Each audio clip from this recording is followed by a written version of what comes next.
ငလျင်လှုပ်ချိန်မှာသားကိုရင်ခွင်ထဲထည့်ကာကွယ်ရင်းနဲ့အသက်လဲပေးသွားခဲ့တဲ့ဗင်နီဇွဲလားဘောလုံးသမားရဲ့ဇနီးအားလုံးသိကြတဲ့အတိုင်းပြီးခဲ့တဲ့ရက်မှာတော့ဗင်နီဇွဲလားမှာအင်အားကြီးငလျင်တစ်ခုကလှုပ်ခတ်သွားခဲ့တာပါအဆောက်အဦတွေလည်းပြိုခဲ့ရသလိုလွန်ခဲ့တဲ့တစ်နှစ်ကျော်ကမြန်မာပြည်မှာမြင်တွေ့ခဲ့ရတဲ့အဖြစ်အပျက်တွေနဲ့ခက်ဆင်ဆင်ပါပဲ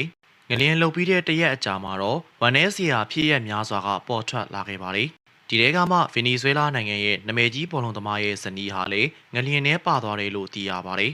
ငလျင်လှုပ်ချိန်မှာဇနီးဖြစ်သူကသူ့ရဲ့လာသားအရွယ်သမီးလေးကိုရင်ခွင်ထဲထည့်ကအုပ်မိုးထားခဲ့တာပါဒါကြောင့်မို့အိမ်ပြိုချိန်မှာပြကြကမိခင်ကကွယ်လွန်ခဲ့ပါတယ်ဒါပေမဲ့သမီးလေးကတော့အသက်ရှင်သွားခဲ့တာပါဘောလုံးသမားမှလည်းသူဇနီးအသက်နဲ့ရင်ပြီးကာကွယ်ပေးသွားတဲ့သမီးလေးနဲ့အတူဝမ်းနဲ့ကြေကွဲနေရတာပါဗင်နီဇွဲလားနိုင်ငံမှာငလျင်ကြောင့်အဆောက်အဦများစွာပြိုရသလိုအခုချိန်ထိလည်းပျောက်ဆုံးနေတဲ့လူပေါင်းများစွာရှိနေပါတယ်ဒါအပြင်တပြိုင်နက်ဆိုသလိုဂျပန်နဲ့နိုင်ငံ၃ခုမှာလည်းငလျင်တွေလှုပ်သွားသေးတာပါ။သမီးအတွက်အသက်ဆုံးသွားခဲ့တဲ့မိခင်အပေါ်အမြင်လေးကိုပြောပြပေးခဲ့ပါအောင်ခင်ဗျာ။